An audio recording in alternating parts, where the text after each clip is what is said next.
Volume 1, Chapter 11, 3rd of September, 1944. Mary will confide her vow to the spouse God will give her. What a terrible night! It seemed that the demons were raiding the world. Cannon shots, thunder and lightning, dangers, fears, the suffering because I was lying on a bed that was not mine. And in the middle of all this, there was Mary, like a sweet white flower amongst fire and troubles. She looked a little older than in yesterday's vision, but still a young girl, with her plaits of fair hair over her shoulders. Her dress was white and her smile mild and coy, an intimate smile at the glorious mystery enclosed in her heart. I spent the night comparing her mild appearance with the ferocity of the world, and meditating on her words of yesterday morning. A song of lively charity as compared to the ferocious hatred of man. This morning, in the quiet of my room, I saw the following scene. Mary is still in the temple. She is now coming out with other virgins from the inner part of the temple. There must have been a ceremony, because there is the scent of incense in the air of a red sunset.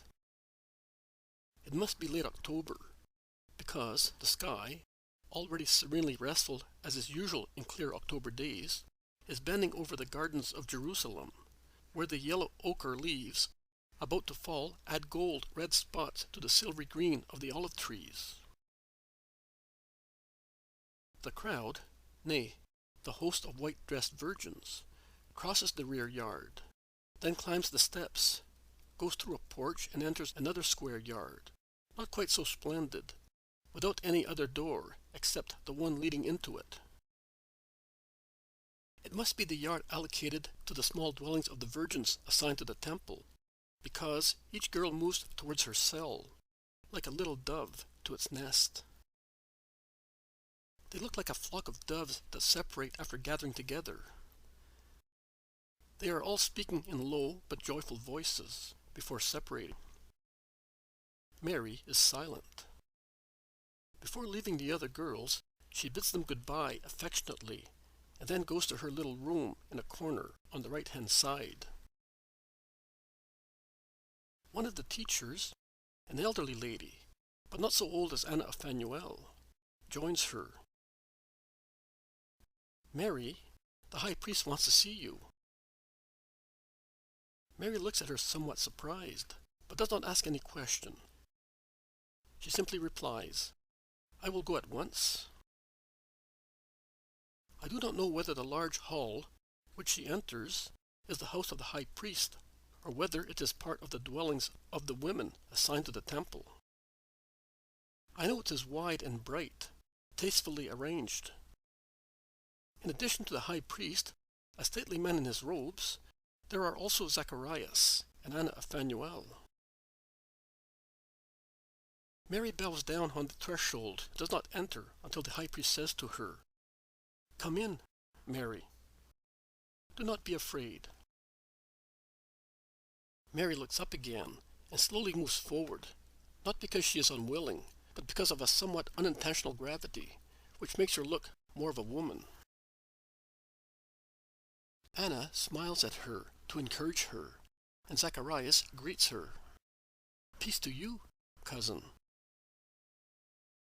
The high priest observes her very carefully, and then he remarks to Zacharias, "She is obviously of the stock of David and Aaron." "My child, I am aware of your grace and goodness. I know that every day you are growing in grace and knowledge before God and man. I know that the voice of God whispers his sweetest words to your heart. I know that you are the flower of God's temple, and that a third cherub is before the testimony since you were here.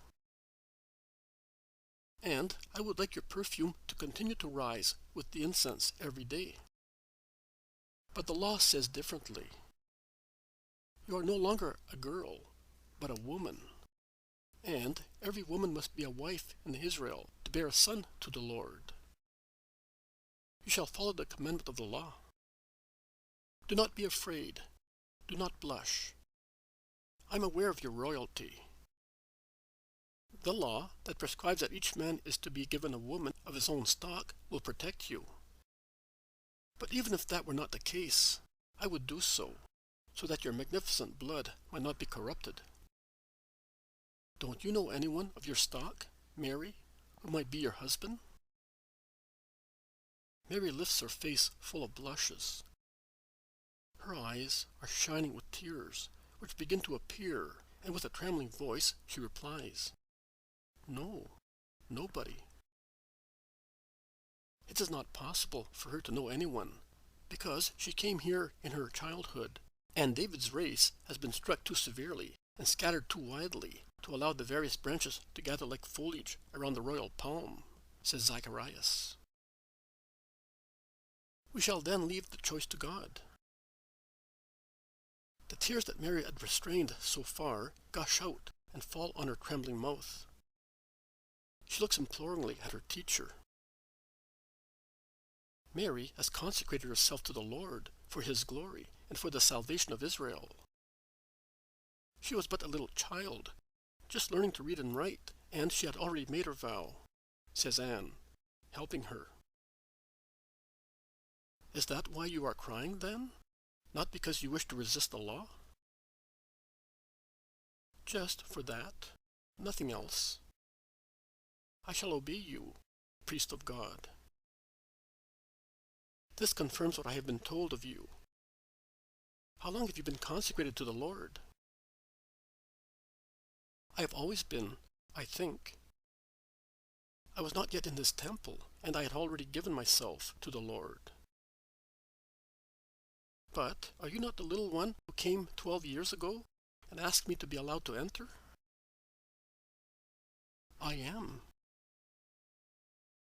Well, then, how can you say that you already belonged to God then?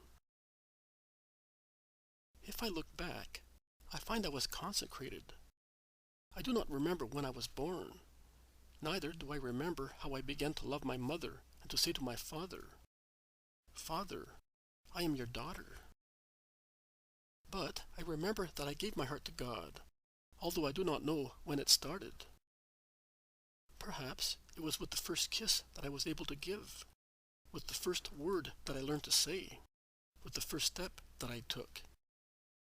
Yes, I think I find my first recollection of love with my first steady step. My house. Near the house there was a garden full of flowers. And there was an orchard and some fields. And there was a spring of water at the rear, under the hill, and the water gushed out from the hollow rock that formed in the grotto. It was full of long and thin herbs that hung down, forming small green waterfalls everywhere. And they seemed to be weeping because the thin little leaves, that seemed an embroidery work, had tiny little drops of water on them, and when the drops fell, they tinkled like little bells. Also the springs seemed to be singing, and there were birds on the olive and apple trees above the spring, and white doves used to come and wash in the clear water of the fountain. I was no longer thinking of all that, because I had put all my heart in God, and, with the exception of my father and mother, whom I loved in life and in death, every other worldly thing had disappeared from my heart. But you have made me think of it. I must find when I gave myself to God. And the things of my first years come back to my mind. I loved that grotto, because I heard a voice sweeter than the song of the water and the warbling of the birds say to me, "Come, my beloved." I loved those herbs covered with tinkling and sparkling diamond drops, because I could see in them the sign of my Lord, and I used to say to myself, "O soul of mine, see how great your God is. He who made these cedars of Lebanon for the eagles has also made these little leaves that bend down under the weight of a little mosquito, and he made them for the joy of your eyes and as a protection for your little feet." I loved that silence of pure things, the light breeze, the silvery water, the purity of the doves. I loved the peace that hovered over the little grotto, and descended from the apple and olive trees, now full of blooms, then laden with beautiful fruit. And I do not know. The voice seemed to be saying to me, yes, just to me, come, specious olive. Come, sweet apple. Come, sealed spring. Come, my dove. Sweet is the love of a father. Sweet the love of a mother. Sweet their voices calling me. But this one, oh, in the earthly paradise, I think that she, who became guilty, heard it thus. I do not understand how she could prefer a hiss to this voice of love, how she could desire any other knowledge that was not God. With my lips, which still tasted of my mother's milk, but with my heart full of celestial honey, I then said, here I am. I am coming. I am yours. No one will have my body but you, my Lord. Neither will my soul have any other love. And, while saying so, it seemed to me that I was saying over again things already said, and that I was fulfilling a right already fulfilled, and the chosen spouse was not a stranger to me, because I already knew his ardor, and my sight had been formed at his light, and my capacity for loving had been fulfilled in his embrace. When? I do not know. Beyond life, I would say, because I feel I always had him, and that he always had me, and that I exist because he wanted me for the joy of his spirit and mine. Now I obey you, O priest. But please tell me how I am to behave. I have neither father nor mother. Please, be my guide. God will give you your husband, and he will be a holy man, because you have entrusted yourself to God. You will tell him your vow. And will he agree? I hope so. Pray, my child, that he may understand your heart. Go now. May God always accompany you. Mary withdraws with Anna. Zacharias stays with the high priest. The vision ends thus.